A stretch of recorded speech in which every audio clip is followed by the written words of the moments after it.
Today we are going to learn how the production works, how this world of lights work and how they shine, how to spot and get the main talents and how to know the other kinds of talents. Teresa, could you please introduce yourself and what do you do for business? Okay, my name is Theresa Chaze. I'm a writer, producer, and editor. I produce film and television productions that are based on age, gender, and ethnic diversity. And what that means is that I herd cats. A producer is the person, especially the executive producer, who brings in the funding, the talent, and the resources into a project.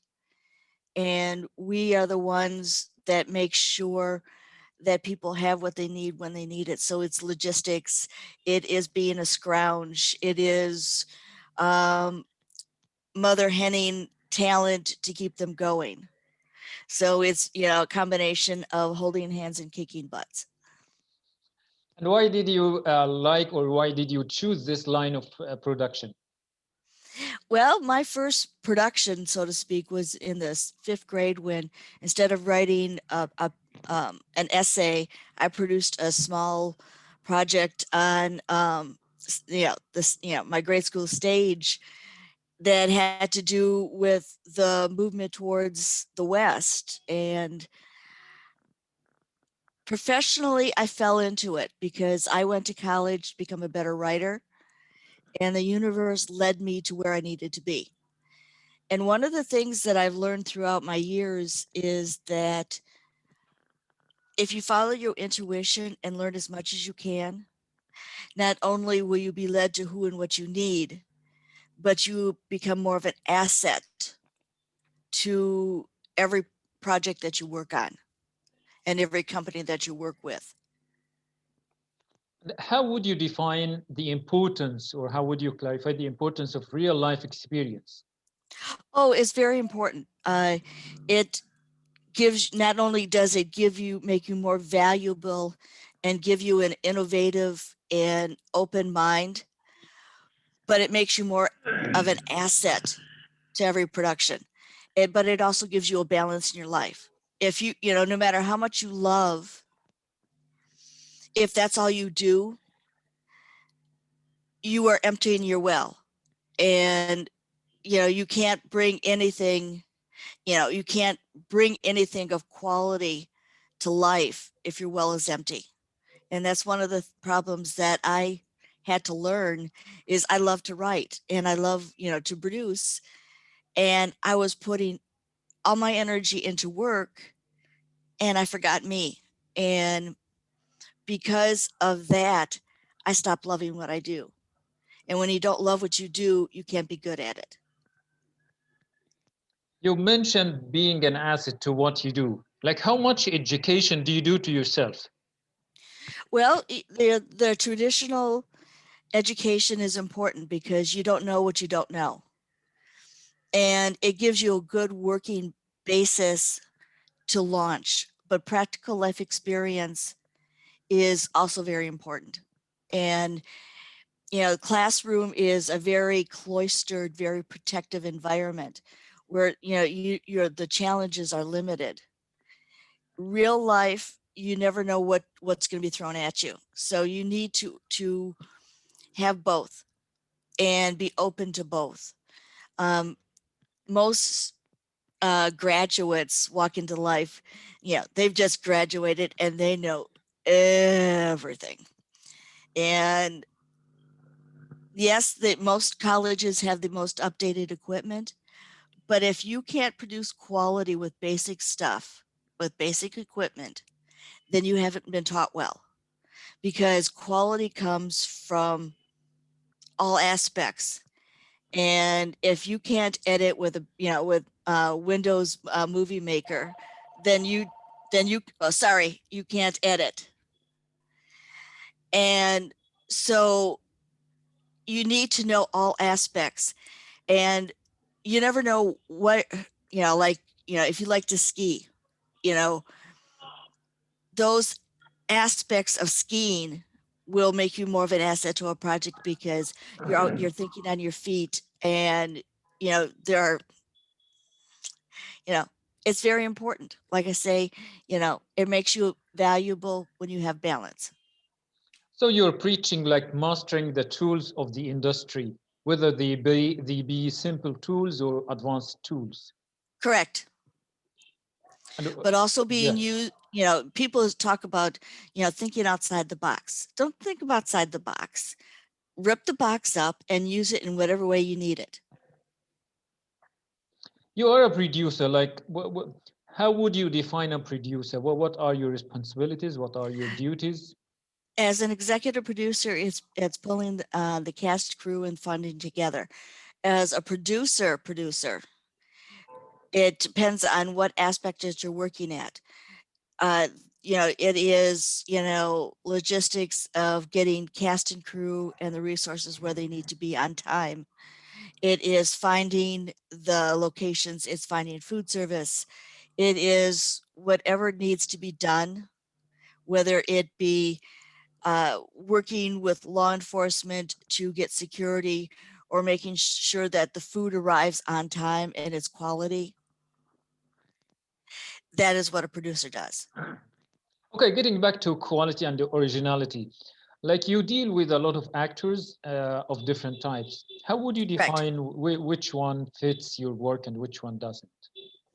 Well, it's a combination of seeing what they've done, seeing, looking at their reel and their resume, speaking with them, having them read the part. But it's also gut instinct because there are so many, you have to see into what they can bring to it because of their life spirit experience. There's a couple of actors, they're just beginning and they are amazing talents. And I am, they don't have the resume yet, but they're working on that. And they're both going to be A-list. They're both A-list talents of the future.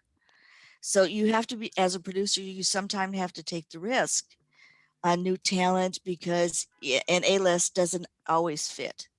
Doesn't fit the budget, it doesn't fit the role. And the worst thing you can do is cast the wrong person for a role. But you also have to be able, and willing to break stereotypes. You know, so many women as we get older are, grandmothers or hags or, bitches or, but we're all, older women are also kind, they're loving, they're sexy, they're lovers, they're teachers, there are a lot of things. And so you have to be able to think outside the box and break stereotypes and, find roles for people that are unexpected and you make the unusual usual. And then you work with, that's how a project goes from being good to being great. Let me ask you a very difficult question here. Like in your world and in your business, you depend mainly on, let's say, creativity and the unexpected because these people are projecting the other personalities and impersonating other people and Right. other characters in their films. So the Right. question is, how can you define quality and originality in something that is not, let's say, demarcated or limited with certain, let's say, standards? Well, you have the standards and you've got, for quality, you have to have, the lighting, the sound, and the visuals. But when you can create a character that is believable but unexpected, that's when you have mastered.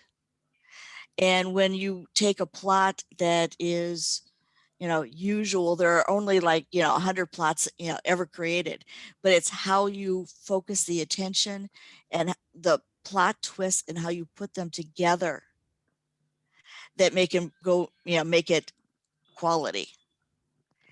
And one of the things that a lot of people in the industry, they talk about how innovative and creative they are. That's great.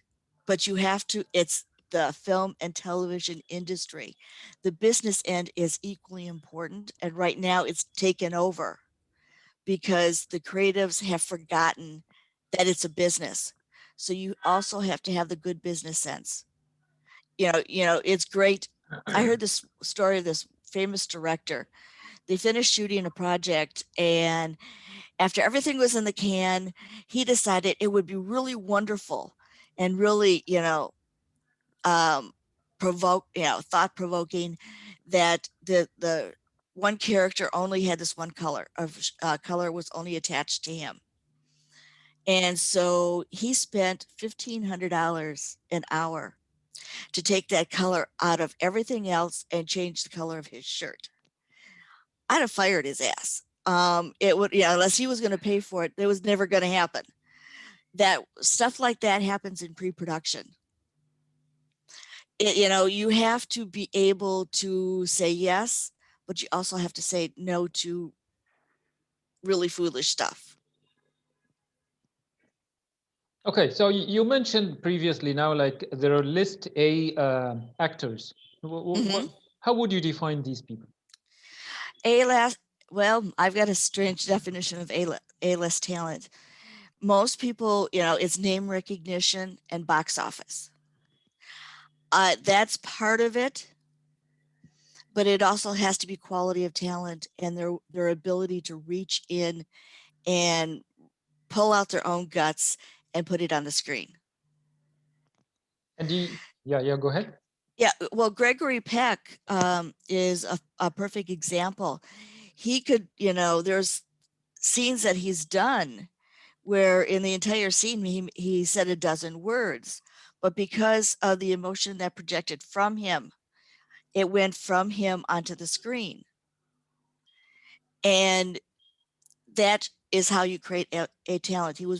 He chose his roles well. He was able to bring it out of himself.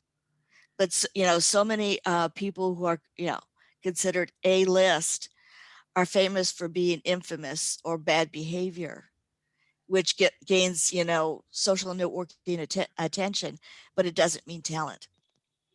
So my question here, like considering Morgan Freeman, he got his main role, or let's say this main, let's say, fantastic role when he was 60 years old, as we know. Like, Hmm. was he like always along the line considered A-list talent? You have your breakout roles that launch you, and yeah, that means you were given the right, you earned the right role in the right picture and because of your role, you either shone because you outshone everybody else or the picture made money. But there have been A-list talents who have done major damage to themselves because the roles they chose didn't make money. So, you've got to have, the right talent in the right role that is marketed well. Johnny Depp, when he played Barnabas in the Dark Shadows movie, uh, the script was bad. He was poorly cast, and they marketed towards an existing fan base that hated his guts. So the picture failed on all three levels because it was poorly done. But yet in the pirate movies, he's shown, and those, the Pirates of the Caribbean movies made buckets of money because all three, points were hit. You mentioned A-list talents. Well, what other lists are there? I don't understand your question. Like you mentioned A-list talents, those actors with the talent that you consider A-list or list A. Okay. Are there Uh, other actors with, let's say, list B or something? well, List B are more the actors who don't get the starring roles. They are more supporting actors, and they are not really background people, but they are supporting roles. And some of them never get above a B. You know their faces, you know their names, and more often than not, you think, "Yeah, I know that person, I know that face," but you can't place them because they weren't the lead. But they're strong actors and a strong body of work. But it's almost better to be at that level because you get hired more. It's great to have your name listed above the title and receive buckets of money. But if you only work once a year or once every couple of years, you know, you know, you get paid buckets of monies, but you have to be able to sustain yourself between those big roles. But a character actor or a level B, can work all year round because they have the talent and the chops and the experience and the face and name recognition that keeps them working. Great. Is there a C list? Those are people who are famous for bad behavior. Wow, okay. They have very little talent. Uh, but they are famous for being famous and famous for their bad behavior. Kardashians are as a prime example. They are famous or infamous for the bad behavior and for their excesses. And I wouldn't work with them. I simply wouldn't work with that kind of talent because it would turn a project into crap because they bring nothing of value to it.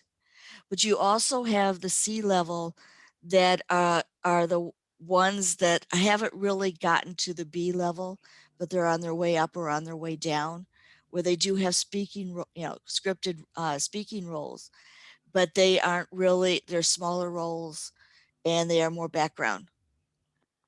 Is there a D level or like C is the end?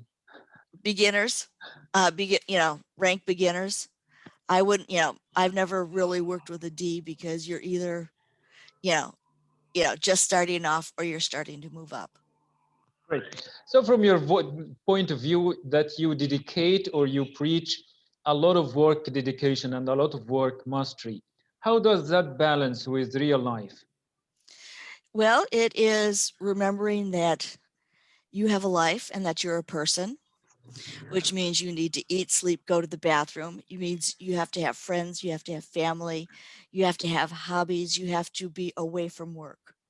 And right when you're in production, yeah, it's 12 to 18-hour days, but those are short periods of time. And when you're not in production, you need to go to the movies, you need to spend time with family, you need to read, you hike, you need to do what makes you feel good. And I like to hike, I like to garden, I love to read, I watch other people's work, but I also spend time with my family. And one of the big things that people forget about is the fine art of doing nothing. Okay. And everybody is working towards success, but some of the most successful people that have ever lived found time to do absolutely nothing. And I think that's one of the things that has been lost because everybody's working to succeed and they're forgetting that we're human beings. Sometimes we just need to be. That is great. It has been more awesome and more than inspirational talking to you, Teresa, and gaining these insights into this amazing industry. Thank you so much for that indeed. Oh, thank you so much for hosting me.